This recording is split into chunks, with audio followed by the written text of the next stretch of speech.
So hey, how's it going, guys? Ramon here, back with a special episode today. Today with me I have a surf legend, Shaun Tomson. Shaun's very excited to be back on the island. Shaun has a lot of history here in the Hawaiian Islands, and we're super excited to have you back on the island this week. Just going through the community and talking about the youth and telling us your story. So without further ado, the floor is yours, Shaun. Well, Ramon, it's great to be here. You know, I spent 21 winters on the North Shore here. The first time I came here was 1969. I came here with my father for my bar mitzvah present. I'm Jewish, and that's a sort of a time of coming into manhood, and there's nowhere like Hawaii surfing those huge waves that can help a kid become a man. But the familial connection with Hawaii goes back a lot longer than that. In fact, it goes back 80 years. How about that? So my father was a champion swimmer in South Africa in his youth. His hero was Duke Kahanamoku. Duke was, we all know him as a legendary waterman, but he was an amazing swimmer. So my father was also a surfer, and his dream was to win an Olympic gold medal. My father also, his stroke was freestyle like Duke's stroke. And the Second World War intervened. My father was South African junior swimming champion. Second World War happened. My dad volunteered, flew American bombers, Marauder bombers, and bombing the Italians and bombing the Germans in Italy and North Africa, came back and resumed his swimming career and was targeting the London Olympics. And then while he was surfing in Durban, where I grew up, my hometown, where he was born as well, on his little wooden surfboard, a shark hit him, came up underneath him, a Zambezi, which is like a great white on steroids, and shredded his arm from the shoulder all the way down to the wrist, and that was the end of his swimming career. Luckily, he survived the attack. Years later, I like to tell the story when I was old enough to understand what happened to him, and he told me after the shark bit him and dropped him back in the water was red with his blood, all his mates deserted him. He was out there by himself, and he said the black fin was circling him. And I said, Daddy, what happened to the shark? He said, I was really lucky it died of blood poisoning. That's how my father looked at life, with a lot of humor. Yeah. Anyway, after the surgery in South Africa, he was flown to San Francisco to the world's leading hand surgeon to try to regain the use of his hand. And then to recuperate, he flew over to Hawaii when there was only 2 hotels on the beach, the Royal and the Moana. Stayed in the Royal, met his heroes, met the Kahanamoku clan, which was a big thrill for my father. And I like to think that, during this tough period of recuperation, during this tough period of having his dreams sort of vanish, that maybe the kind of Hawaiian culture and the Hawaiian Beach Boys and the statement about never turning your back on the ocean, I think maybe hit home with my father, because he came back with a tremendous amount of love for Hawaii. In fact, we were the only home in the whole of South Africa where you had to take your shoes off. You had to leave your shoes outside. Yeah. So my dad loved Hawaii, Hawaiian culture. And then recently I found a newspaper article that in which he's quoted as, I'm really looking forward to going and surfing again in the big waves of Hawaii. So there's a lot of fondness there. And then my father started the first professional competition in the world, surfing competition he started, it became called the Gunston 500, became a fixture on the professional surfing tour. But he started that in 1969 and invited Eddie Aikau out to South Africa to compete. And Eddie came to Durban, our hometown, and they denied him entry because of the apartheid, the segregationist philosophy, or the regime at the time. So my dad heard about this, and we went down and picked up Eddie, and Eddie came and stayed with us. And we introduced him to the Holmes family, to Lynn and Daryl Holmes, and his daughter, Jodie Holmes, still lives here in Hawaii and has done a tremendous amount for surfing. So I think the reason during the busting down the door period, when there was some animosity towards the foreign crew, is that Eddie was the peacekeeper, because he had been shown aloha by us, by the South Africans, and then also by the Holmes family, the Australians. So you see how the world is all connected, and how long my roots go back to Hawaii, and just incredible memories here. Being young and competing against the Hawaiians and competing against the Aussies and creating professional surfing. You know, we built it from a dream. Our dream was to one day make a living from going surfing, and we made our dream come true. You know, we were committed, we were aggressive, we had a new style, we had a new approach, new philosophy, and we made it happen. We made it happen, and I'm very proud of it. And today, when I see these young professional surfers, you know, making millions, I go, man, that's cool, man. We made it happen. Yeah. It's a real great source of achievement and pride for me.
So I'm very excited to be here in Hawaii. I've come over here to do a corporate community partnership. Morgan Stanley have brought me over here, and while I'm here, I'm trying to do as much outreach as I can to the community.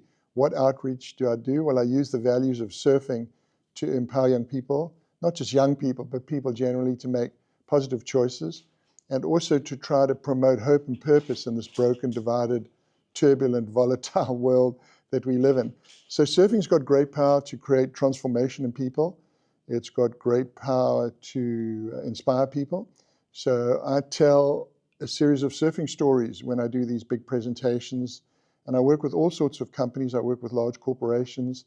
I work with schools and universities. In fact, today I did 2 events at Punahou School.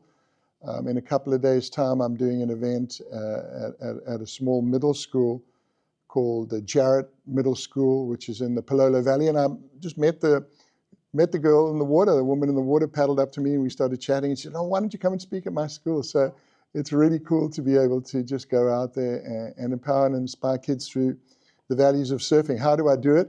It's all based on something called Surfer's Code. It was a little card that I wrote 20 years ago. I wrote down the 12 lessons that surfing has taught me about life. In the form of 12 commitments. I will always paddle back out. I'll never turn my back on the ocean. I realize that all surfers are joined by one ocean. These are my words that are really important to me. So what I do is I encourage people around the world to write their own code. I tell 3 stories in my presentations, usually a story about perseverance and resilience, a story about courage and commitment, and then a story about deep interpersonal connectivity, about love and about staying in the present.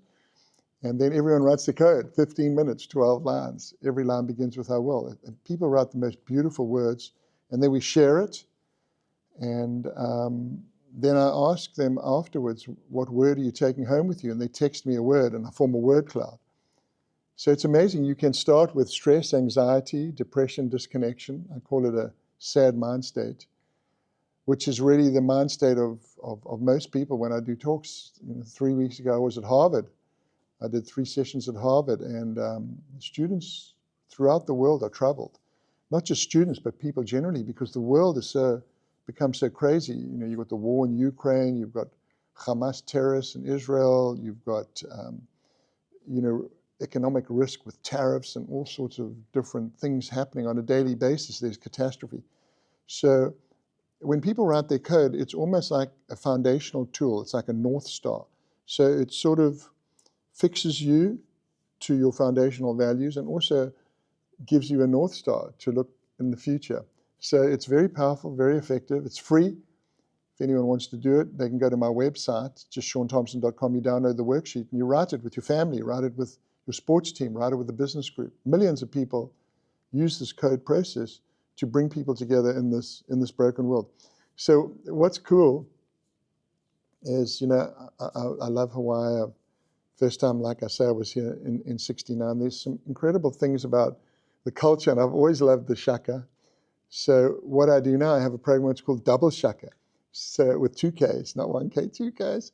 So every time I do a corporate event, like here I'm doing an event for Morgan Stanley, I do as many free events as I can in the space of time that I'm here. I'm doing an event at the Outrigger Canoe Club. I'm doing an event at Patagonia.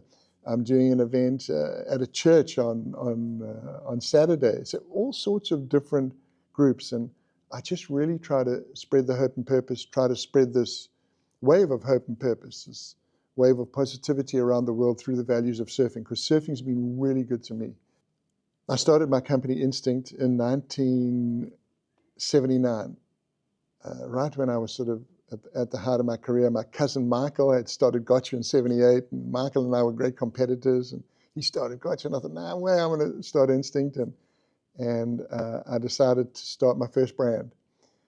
And, when you're thinking of creating a brand, you've got to get the name, you've got to get the logo, which is really hard. And I'm thinking, like, what can I call it? And I went back to my roots. I went back to what I loved most in surfing, was riding in the tube. And, I thought of the whole vibe of riding in the tube. And, I was thinking, like, what's it all about? And I came up with the word instinct, because the best tubes happen when you're operating on instinct, when your mind is clear and you're in that state of flow. So, boom, I had the name. And then I had the logo.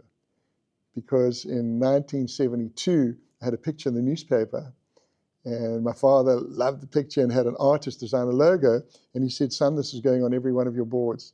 And I said, no, Daddy, it's too big. He said, this is the way it works. I pay for the boards, the logo's on the boards. So during like when I first started getting well known in Hawaii and around the world, was like 74.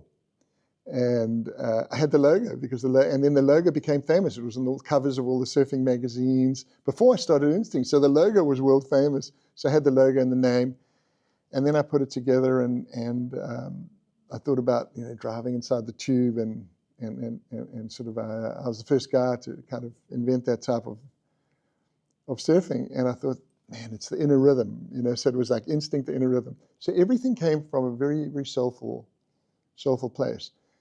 And then the company grew, and it grew nicely, and I started sponsoring other surfers. I sponsored Tom Carroll to 2 world titles, Barton Lynch to a world title. We had an amazing team around the world. We had super cool, like, our ads were the best ads, I think, in the history of the sport. Waiting for waves is okay. Most people spend their lives waiting for nothing. Surfing is life. The rest is details. And, we had these real great emotional ads. So when I retired from the tour, 1990, I sold Instinct. And my wife and I moved back to South Africa, and then ultimately I moved back to the States, worked for Patagonia for a couple of years, created a new brand called Solitude, which was about escape, and then built that up, and then ultimately sold that, and I always had a great love for Instinct. And I bought it back.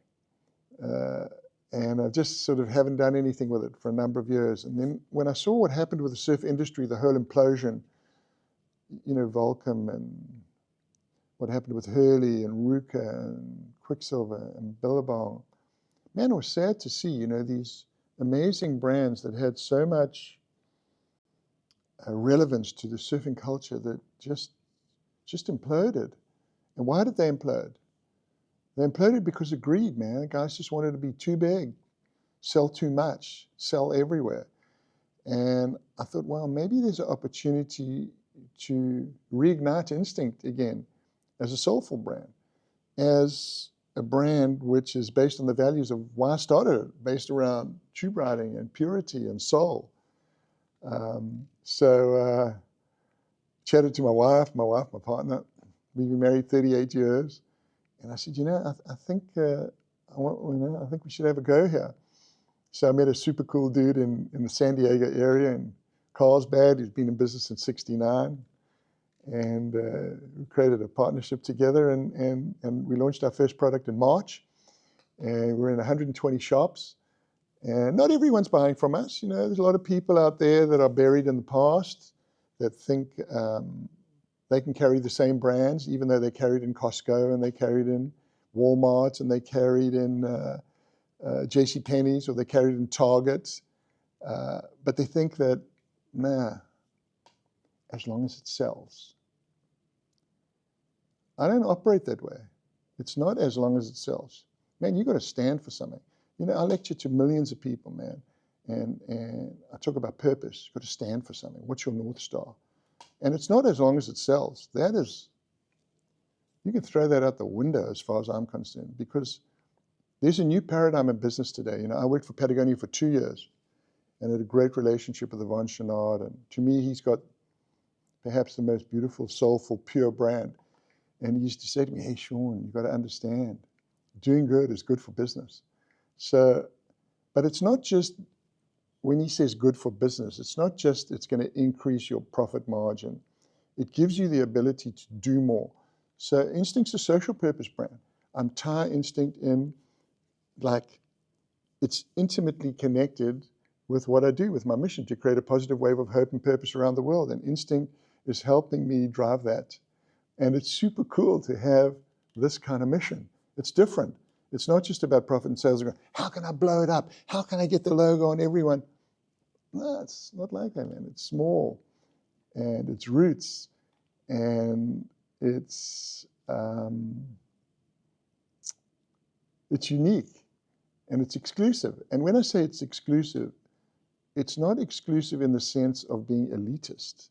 It's exclusive in the sense of, I want to create this tribe of people that also want to make a positive impact on the world, that also understand like how special surfing is, and how special it is to ride that tube. And people that don't dig seeing someone with a pacifier in their mouth, like camera inside the tube, kind of, I think, defiling the purity of the experience, man. You've got to stay pure. You've got to stay core. So that's what we're trying to do. And it's been really fun. And I've been going around to the surf shops, and I do my program Double Shaka. Every time I do a corporate event, I do 2 or 3 or 4 or 5 events for the community, like I'm doing here in Hawaii. And people are stoked, and the kids get stoked, and the kids get fired up. And it's a different way of doing business. And like, if I go into a community and I've got a cool shop in the community, I go and talk at all the surf shops. I talk to the shop employees, empower the employees, and then I speak at all the schools in the area. So it's a completely different way of doing business, a completely different way of connecting with young people. And I'll tell you what, at the core of it, I'll give you 2 words: authenticity and purpose. What's purpose? A committed long-term intention to achieve aims that are meaningful for oneself and for the broader community. And those are the people that want to be a part of this positive wave tribe. And I tell you what, I reckon together we can create fundamental change in the society and bring people together, because at the moment they split apart.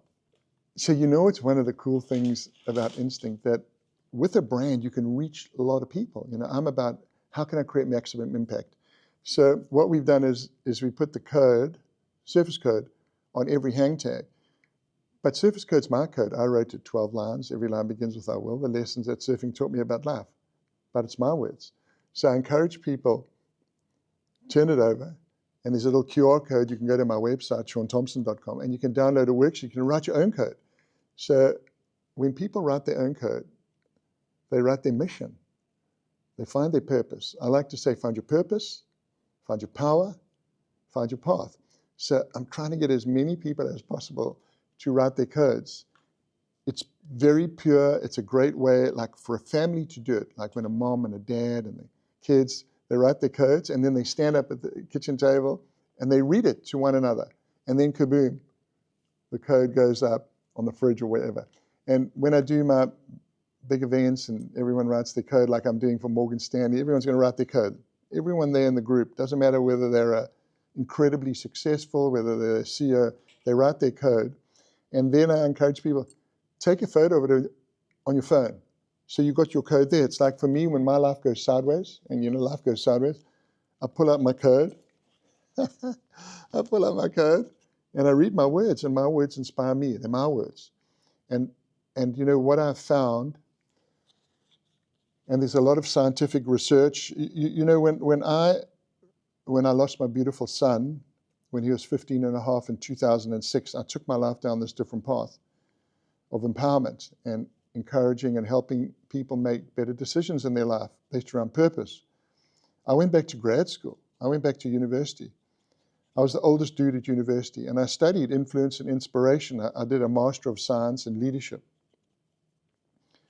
You know, and I came across these amazing studies about influence, about how all of us have got incredible power through our words, by what we say and by what we post, to influence the emotions and ultimately the behavior of other people. You know, we've got this incredible power. It's based around this concept called the ripple effect. Drop a stone, create a ripple, build a wave. And you know, that's what I do. And I think when people write their code, that's what they do, find their purpose, find their power, find their path.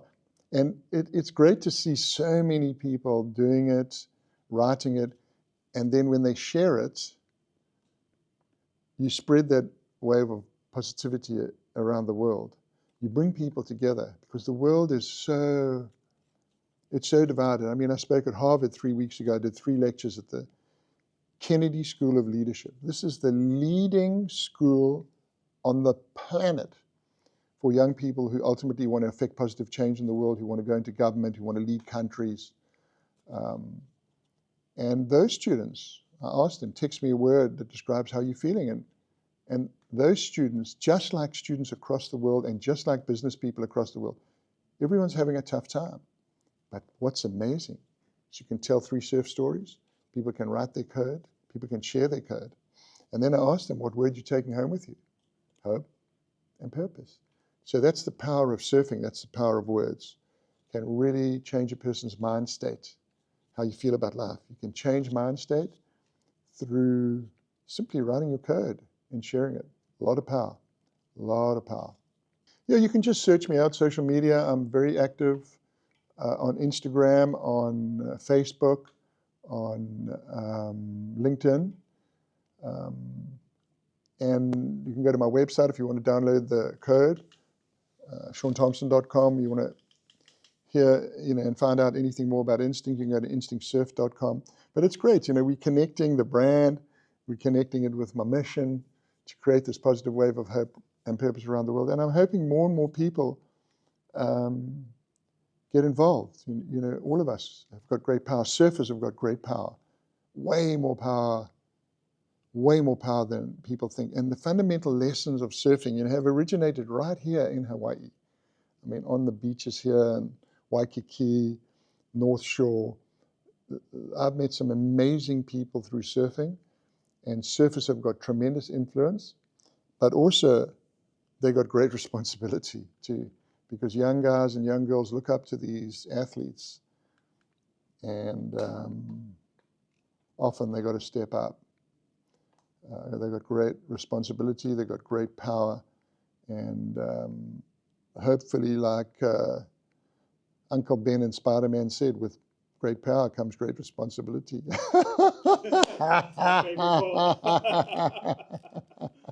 Awesome. Okay, so to everyone out there, you know, hope you're listening, is write your code. Be a part of the tribe, and let's all together drop a stone, create a ripple, and build this wave of hope and purpose. Awesome. Thank you, Shaun. Pleasure, Ramon. Double shaka. Hey guys, Ramon here. Thank you all for tuning in to today's video. Hit that subscribe button and notification bell to stay up to date with what's happening here on Oahu. If you would like to watch more videos, check out our playlist. And last but not least, consider becoming a member of the Oahu Surf Films Ohana.